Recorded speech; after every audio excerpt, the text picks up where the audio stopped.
بسم اللہ الرحمن الرحیم الصلاۃ والسلام علیک یا رسول اللہ، الصلاۃ والسلام علیک یا حبیب اللہ، الصلاۃ والسلام علیک نبی اللہ وعلی آلک و اصحابک یا نور اللہ صلی اللہ تعالی علیہ وآلہ وسلم۔ ما سبق میں اہدنا الصراط المستقیم کے تحت یہ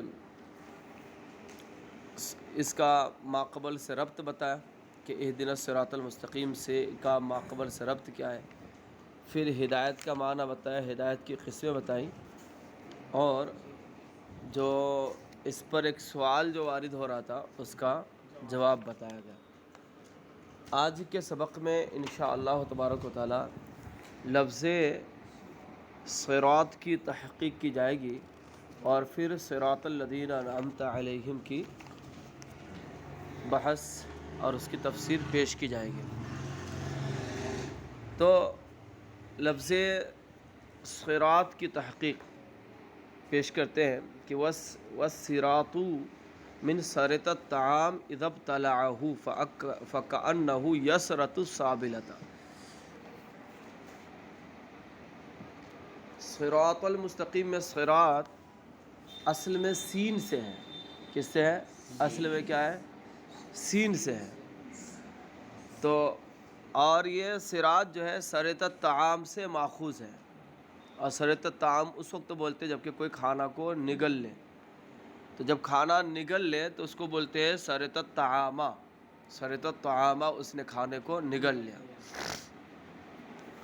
اب یہ کہ صراط کو یعنی راستے کو صراط کیوں کہتے ہیں، اس کو نگلنے سے کیا تعلق ہے، تو کہتے ہیں کہ جب راستے میں چلنے والا راستے میں چلتا ہے تو راستے میں اگر ہلاک ہو جائے، گم ہو جائے، تو گویا کہ راستہ نے اسے نگل لیا، ٹھیک ہے، اور اگر راستہ سے نکل جائے تو وہ کہتا ہے کہ وہ نکل گیا، ٹھیک ہے۔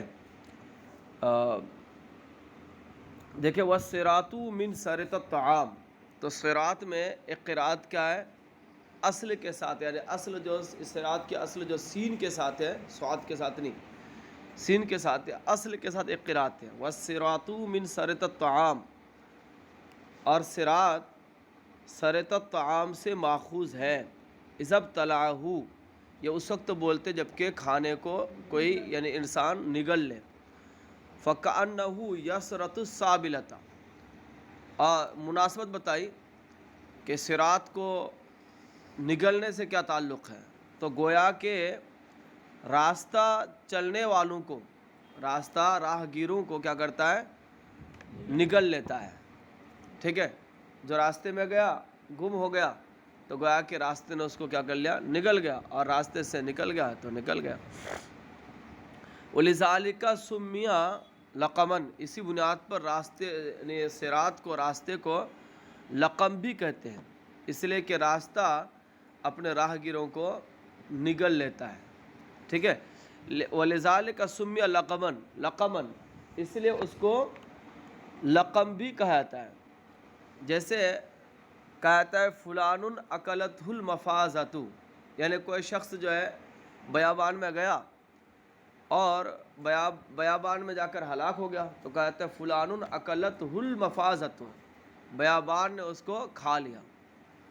اور اگر وہ نکل جائے تو کہتا ہے یہ کہا جاتا ہے اکل المفازۃ، فلان اکل المفازۃ، کہ فلاں نے گویا کہ میدان کو خود ہی کھا لیا، سمجھ گئے؟ اچھا، لِأَنَّهُ يَلْتَقِمُهُمْ، اس کو لقم کیوں کہا جاتا ہے صراط کو، تو کہتے ہیں لِأَنَّهُ يَلْتَقِمُهُمْ، اس لیے کہ راہ گیروں کو راستہ لقمہ بنا لیتا ہے، راہ گیروں کو راستہ کیا کرتا ہے؟ لقمہ بنا لیتا ہے، ٹھیک ہے۔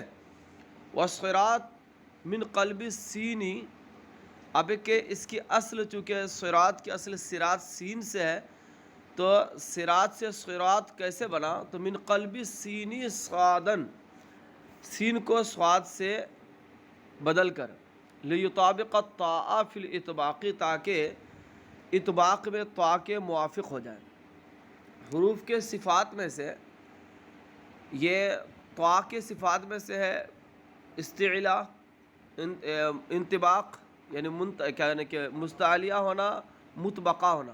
مستعلیہ مطبقہ مہجورہ ہے. کون؟ طا. مستعلیہ مطبقہ مہجورہ ہے. اور سین جو ہے یہ منخفضہ محموسہ ہے.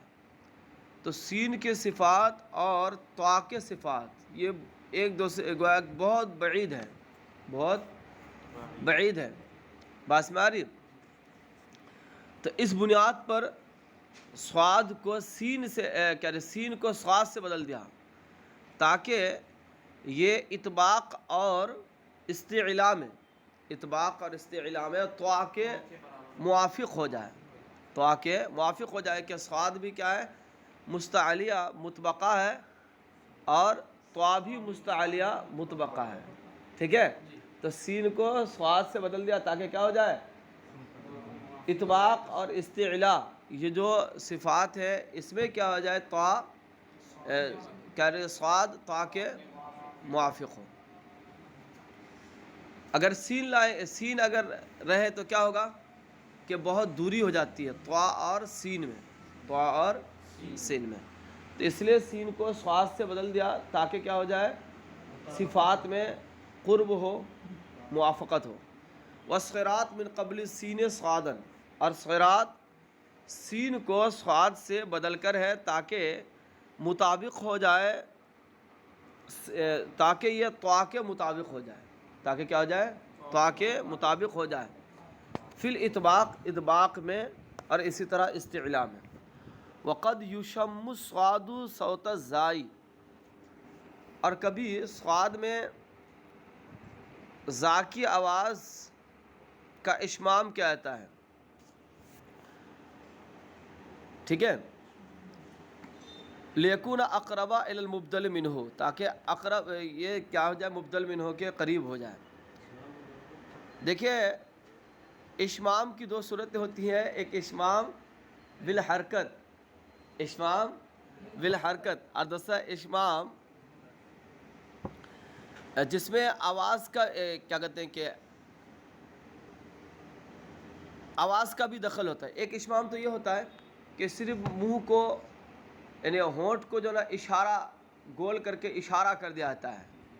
ٹھیک ہے؟ جیسے نستعین، تو یہاں پر کیا ہوگا؟ آواز سے پتہ نہیں چلے گا، اشمام کا پتہ نہیں چلے گا، لیکن ہونٹ سے کیا کر دینا؟ اشارہ کر دینا. ہونٹ سے اشارہ کر دینا. ٹھیک ہے؟ واو کی طرف نون کے بعد، تو کیا ہو جائے گا؟ یہ اشمام کی صورت ہو جائے گی. دوسرا اشمام جس پہ آواز کا بھی دخل ہوتا ہے، جیسے قیلا، تو قیلا کے قاف میں واو کی یعنی اس طرح آواز نکالنا کہ واو کی طرف اشارہ ہو جائے. ٹھیک ہے؟ یعنی یوں کہہ لو کہ واو تو نہیں پڑھنا، چونکہ قیلا میں یا جو ہے واو سے بدلی ہوئی ہے. اس بنیاد پر جو ہے نا کیا کرنا، یعنی کچھ اس طرح کرنا کہ واو کی آواز کی شمولیت ہو ذرا سا. ٹھیک ہے؟ یعنی کسرہ اور ضمہ کے درمیان پڑھنا، کسرہ اور قیلا اس طرح کر کے. تو کیا ہوگا؟ یہ اشمام کی صورت ہوئی دوسری. اور ایک اشمام یہ ہے کہ ایک حرف میں دوسرے حرف کی آواز پیدا کی جائے. جیسے صراط ہے نا، تو صراط میں زا کی آواز کا اشمام، زا کی آواز کا اشمام کیسے ہوگا؟ یعنی اس طرح ہوگا کہ سین اور زا کے درمیان ادا کرنا. کیا کرنا؟ سین اور زا کے درمیان ادا کرنا. ٹھیک ہے؟ تو اس طرح کیا ہو جائے گا؟ یعنی زراط یعنی تھوڑا نہ زا ادا کرنا ہے نہ سین ادا کرنا ہے، دونوں کے درمیان ادا کرنا ہے. ٹھیک ہے؟ تو قد یشم الصاد صوت الزائی، یعنی اشمام میں یہ ہوتا ہے کہ دوسرے حرف کی بو آتی ہے. کیا آتی ہے؟ دوسرے حرف کی بو آتی ہے. میں نے اس کی 3 صورت دکھائی ہے کہ ایک صورت یہ ہوتی ہے اشمام کی کہ جس میں یعنی اشمام بالحرکت ہوتا ہے، جس میں یہ ہوتا ہے کہ صرف ہونٹوں کو گول کر کے اشارہ کر دیا، ہونٹوں سے اشارہ کر دیا جاتا ہے، ہونٹوں سے اشارہ کر، جیسے نستعین نستعین نستعین ہی پڑھیں گے، آواز سے پتہ نہیں چلے گا، لیکن کیا ہوگا؟ ہونٹوں سے اشارہ ہو جائے گا. ٹھیک ہے جی. تو اور دوسری صورت یہ ہوتی ہے کہ آواز کا بھی دخل ہوتا ہے، جسے قیلہ میں قاف پر جو ہے ضمہ نہیں پڑھیں گے، مگر کیا کرنے کا؟ ہاں، آواز ذرا پیدا ہو جائے. ٹھیک ہے. اور دوسرا کیا ہوگا؟ حرف کو، ایک حرف میں دوسرے حرف کی آواز پیدا کرنا. تو قد یشم الصاد صوت الزائی، اور کبھی صاد میں زا کی صوت کا اشمام کیا آتا ہے تاکہ اقرب ہو جائے مبدل منہ سے، لیکن اقربا الی المبدل منہ، تاکہ قریب ہو جائے کس کے؟ مبدل منہ کے. یعنی مبدل منہ کون ہے؟ سین ہے. تو زا بھی مہموسہ ہے، منخفضہ ہے، اور اس طرح سین بھی کیا ہے؟ مہموسہ منخفضہ ہے. تو اب اگر ہم اس میں کیا کریں، زا کی آواز کا اشمام کریں گے تو سین سے قرب ہو جائے گا، کیونکہ سین اور زا دونوں کی صفات ایک ہی طرح کے. اچھا، تاکہ مبدل منہ سے قریب ہو جائے. وقرأ ابن کثیر بروایت قنبل عنہ ورویس ان یعقوب بالاصل. تو ایک قرات تو یہی ہے کہ صاد کے ساتھ، اور یہ کہتے ہیں کہ ابن کثیر نے قنبل کی روایت سے عنہ، یعنی قنبل روایت کرتے ابن کثیر سے، قنبل روایت کرتے ہیں ابن کثیر سے کہ ابن کثیر نے پڑھا ہے. اور اس طرح رویس روایت کرتے یعقوب حضرمی سے، کس طرح؟ بالاصل، اصل کے ساتھ، یعنی سین کے ساتھ، صراط. ٹھیک ہے. وحمزۃ بالاشمام، اور حمزہ نے، امام حمزہ نے اشمام کے ساتھ پڑھا ہے. والباقون بالصاد، اور ان کے علاوہ دیگر جو باقی قراء ہیں صاد کے ساتھ پڑھا ہے. ٹھیک ہے جی. تو یہاں پر گویا کہ 3 قراتیں ہو گئی، ایک اصل کے ساتھ، دوسری صاد کے ساتھ، اور تیسری قرات کیا؟ اشمام کے ساتھ. ٹھیک ہے. وَهُوَ لغت قریش، اور یہ صاد کے ساتھ پڑھنا اہل قریش کی لغت ہے. وثابت فی الامام، اور امام میں یعنی مصحف عثمان رضی اللہ تعالیٰ عنہ میں یہی ثابت ہے. ٹھیک ہے. اچھا،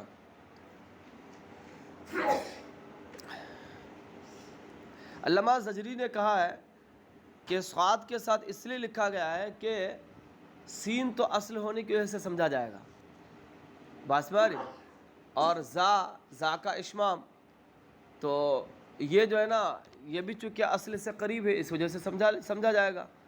مگر صاد ہے، یہ کسی طرح بھی سمجھا نہیں جائے گا اگر اس کو ہم کیا کرتے ہیں؟ لکھتے نہیں ہیں. اس لیے اس کو لکھا گیا تاکہ یہ لکھنے کی وجہ سے سمجھ میں آ جائے، اور باقی تو وہ اصل ہونے کی وجہ سے سین سمجھا جائے گا، اور اصل کے قریب ہونے کی وجہ سے زا سمجھا جائے گا.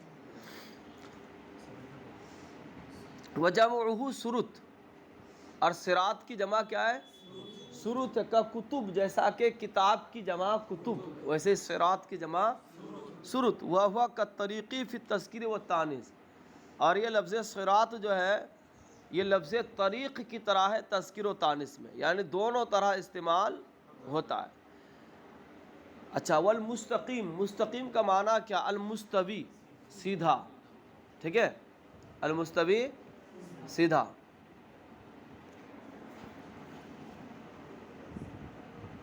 والمراد به طریق الحق، اور اس سے مراد طریق حق ہے. اس سے مراد کیا ہے؟ صراط مستقیم سے مراد کون سا راستہ ہے؟ طریق حق، یعنی تمام معاملات میں، تمام امور میں حق کی رہنمائی اور حق کا راستہ. بس میں تمام امور میں یہ تفسیر کیا ہوگی؟ عام ہوگی اس کے اعتبار سے. بس میں صراط مستقیم سے مراد کیا ہوگا؟ طریق حق، یعنی تمام امور میں طریق حق کی رہنمائی. تو کیا ہوگا؟ یہ عام معنی ہوگا. وقیلہ ہوا ملت الاسلام خصوصاً، اور کہا گیا ہے کہ یہاں پر مراد کیا ہے؟ صراط مستقیم سے خاص طور پر ملت اسلام، خاص ملت اسلام، جیسا کہ آپ نے شرح تہذیب میں پڑھا ہوگا۔ صراط الذین انعمت علیہم، راستہ ان لوگوں کا جس پر تیرا انعام ہے۔ بتا ترکیبی صورت بتایا کہ اس کا ماقبل سے کیا ربط ہے، کہ بدل من الاولی بدل الکلی، یہ اول کا یعنی اہدنا الصراط المستقیم کا بدل کل من الکل ہے، بدل کل من الکل ہے۔ وہوا فی حکم تقریر العامل، اور بدل کل من الکل یہ تقریر عامل کے حکم میں ہوتا ہے، ایک عام قاعدہ ہے۔ اصل میں یہ ہے کہ ایک قول تو یہ ہے کہ مبدل منہ اور بدل الکل، اس میں عامل کی تکرار ہوتی ہے، جیسے جاءنی اخوکا زیدن، جاءنی اخوکا زیدن، تو یہاں پر اصل میں یہ ہے جاءنی اخوکا جاءنی زیدن، تو تکرار عامل کے حکم میں ہوتا ہے، تکرار عامل ہے اس میں۔ دوسرا قول ہے کہ عامل کی تکرار نہیں ہے، جو تابع ہے وہی مقصود بالنسبت ہے، تو نسبت یعنی عامل قائم ہے اسی کے ساتھ، بدلے کے ساتھ ہی، اور پہلا جو ہے مبدل منہ جو ہے یہ کیا ہے، محض تمہید کے طور پر ہے۔ تو مصنف نے کہا کہ کم از کم یہ تکرار عامل کے حکم میں تو ہے ہی، ہوا فی حکم تقریر العامل، یہ تکرار عامل کے حکم میں ہے، تکرار عامل کے حکم میں ہے، کہ جیسے جاءنی زید اخو کا، تو یہ جاءنی اخو کا زید، تو اس میں جو ہے ایک نسبت اخوکا کی طرف ہے، پھر جو ہے دوبارہ نسبت جو ہے کس کی طرف ہے، زید کی طرف ہے، تو حکمن یہ کیا ہے، تکرار عامل کے حکم میں ہے۔ من حیث انہ المقصود بالنسبت، اس حیثیت سے، یعنی تکرار عامل کے حکم میں ہوتا ہے اس حیثیت سے کہ وہی مقصود بالنسبت ہے، یعنی بدل ہی مقصود بالنسبت ہوتی ہے، مبدل منہ بدل میں بدل الکل میں کیا، بدل ہی مقصود بالنسبت ہے، یہ تو عام قاعدہ ہے، عام چیز ہے۔ وفائدتہ التوکید، اور اس کا فائدہ کیا ہوتا ہے، یعنی اس طرح مبدل منہ اور بدل الکل لانے کا فائدہ کیا ہے، تو کہتے ہیں اس کا فائدہ تاکید پیدا کرنا ہے۔ کیا ہے؟ تاکید پیدا کرنا ہے، کیونکہ ظاہر سی بات ہے جب تکرار عامل کے حکم میں ہوگا تو عامل کی تکرار ہوگی تو کیا ہوگا، تاکید پیدا ہوگا، ٹھیک ہے، کہ جیسے ہم نے کہا جاءنی اخو کا زیدن، تو پہلے کا جاءنی اخو کا، پھر اس کے بعد جب زیدن کہا تو اس کے ذریعے سے کیا ہو گئی، تاکید پیدا ہوئی، ٹھیک ہے، کہ جاءنی اخو کا اس کے ذریعے سے بھی کچھ معلوم تو ہو گیا، ایک طرح کا علم حاصل ہوا، پھر اس کے بعد جب ہم نے زیدن کہا تو مزید پختگی پیدا ہو گئی، تو کہتے ہیں وہ فائدۃ التوکید، اس کا فائدہ کیا ہوتا ہے، تاکید پیدا کرنا، اور اس بات کی تنصیص، تو یہ بھی ایک عام فائدہ ہے، تاکید پیدا ہوتی ہے اس میں بدل الکل میں، ایک عام فائدہ ہے۔ والتنصیص، اور اس بات کی صراحت کرنا ہے کہ طریق مسلمانوں کا راستہ ہی هو المشہود علیہ بالاستقامت، وہی کیا ہے، وہی استقامت کے ساتھ، استقامت کی اسی کے لیے استقامت کی گواہی دی گئی ہے، علی آکد وجہ و ابلغہ، اور یہ تنصیص کیا ہے، مؤکد طریقے پر اور ابلغ طریقے پر، اور اس بات پر صراحت کرنا ہے، یا اس بات کی صراحت کرنا ہے کہ مسلمانوں کا ہی راستہ وہ ہے کہ جس کے بارے میں یا جس کے لیے استقامت کی گواہی دی گئی ہے، اور یہ صراحت کیا ہے، مؤکد طریقے پر اور ابلغ طریقے پر ہے، ٹھیک ہے، تاکید کا معنی تو پہلے ہی سمجھ میں آ گیا۔ اچھا، لأنہ جعل کالتفسیر والبیان لہ، اس لیے کہ بدل کو مبدل منہ کے لیے تفسیر اور بیان کی طرح لایا گیا ہے، یہ وہاں ہوتا ہے، ہر جگہ نہیں ہوتا، وہاں ہوتا ہے جبکہ مبدل منہ صیغہ صفت ہو اور بدل ذات ہو، جیسے جاءنی الفاضل زیدن، میرے پاس فاضل آیا یعنی زید، تو یہاں پر پہلے صفت لاتے ہیں پھر اس کے بعد جو ہے نا اس کی بدل لاتے ہیں ذات کو. تو یہاں کیا ہوتا ہے؟ یہ ہوتا ہے کہ بدل جو ہے مبدل منہ کے لیے تفسیر اور بیان کی طرح ہوتا ہے. ٹھیک ہے، کیونکہ جب صفت مبدل منہ قرار دیں گے اور بدل کیا ہوگا؟ بدل الکل ہوگا ذات. تو ایسی صورت میں جب ہم بدل الکل کو تفسیر بدل الکل یا تفسیر کی طرح ہے، جب اس کو تفسیر ہم قرار دیں گے تو مفسر کے لیے مفسر سے اظہر ہونا ضروری ہوتا ہے. کیا ہوتا ہے؟ مفسر کو مفسر سے اظہر ہونا ضروری ہوتا ہے، زیادہ واضح، زیادہ ظاہر ہونا ضروری ہوتا ہے. بات میں آ رہی؟ تو جب زیادہ ظاہر ہونا ضروری ہوتا ہے تو گویا کہ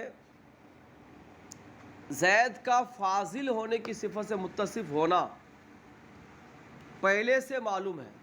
پہلے سے معلوم ہے. کچھ شبہ اور کچھ جو ہے اس میں خفا ہے، تو اس کو دور کرنے کے لیے کس کو لاتے ہیں؟ یہ بدل کو لاتے ہیں. تو جیسے ہم نے کہا جا انل فاضلو، تو فاضل جب ہم نے کہا تو ہمیں معلوم ہوگا کہ فاضل کون ہے. ٹھیک ہے، فاضل کون ہے. پھر جب ہم نے زید کو لایا تو یہ محض اس میں جو تھوڑی کمی تھی، تھوڑا خفا تھا، ذرا سا خفا تھا، تو اس خفا کو دور کرنے کے لیے کیا؟ زید کو لایا. ٹھیک ہے. تو اسی طرح طریقے اہدنا الصراط المستقیم، اہدنا الصراط المستقیم پہلے سے یہ معلوم ہے اور معروف ہے کہ مومنین کا جو راستہ ہے، مومنین کا منعم علیہم کا جو راستہ ہے وہی صراط مستقیم ہے. ٹھیک ہے، مگر یہ کہ اس میں صراط اور یہ جو ہے نا معلوم ہے اہدنا الصراط المستقیم جب بولا تبھی معلوم ہوگا کہ صراط مستقیم یہ کس کا راستہ ہے؟ یہ منعم علیہم کا ہی راستہ ہے. بات میں نہیں معلوم ہو گیا؟ کیا بولتے ہوئے صراط المستقیم بولا جب، تبھی کیا ہو گیا؟ معلوم ہو گیا کہ صراط مستقیم منعم علیہم کا راستہ ہے. مگر اس کے بعد پھر منعم علیہم کا ذکر کیا؟ یعنی صراط الذین انعمت علیہم، تاکہ اس میں جو خفا اور جو کمی ہو اس کو دور کر دیا جائے، یہ بول کر کے. تو یہ اس کے لیے تفسیر کی طرح ہے. بات میں آ رہی؟ اور مفسر اور تفسیر کیا ہوتی ہے؟ مفسر سے اوضاع ہوتی ہے. ٹھیک ہے، اوضاع ہوتی ہے. اس کا مطلب یہ ہوا کہ صراط الذین انعمت علیہم یہ واضح ہے. کیا ہے؟ یہ واضح ہے اور یہ ظاہر ہے کہ منعم علیہم کا راستہ ہی وہ راستہ ہے جو صراط مستقیم ہے. دیکھو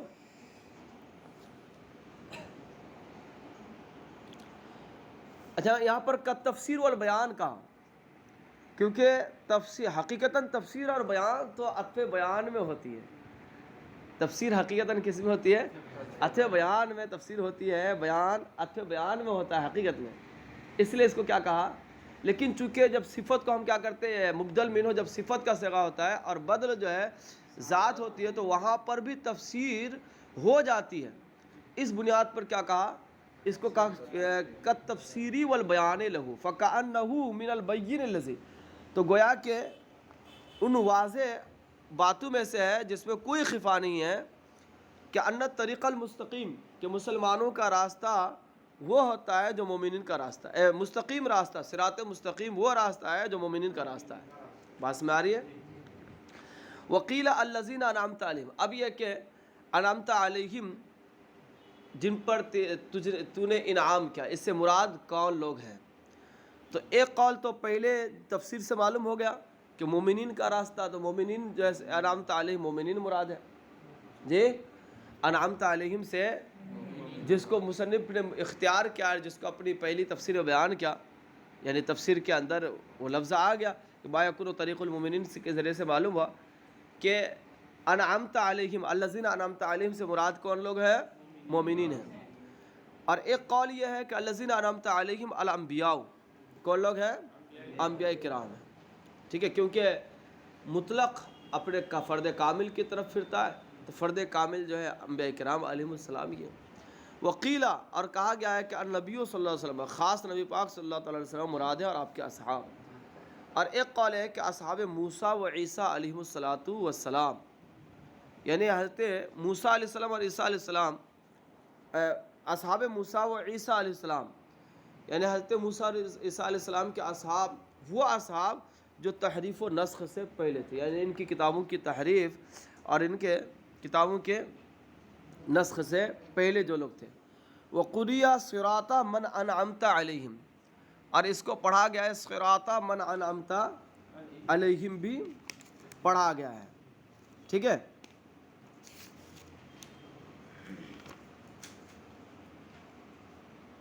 صلو علی الحبیب.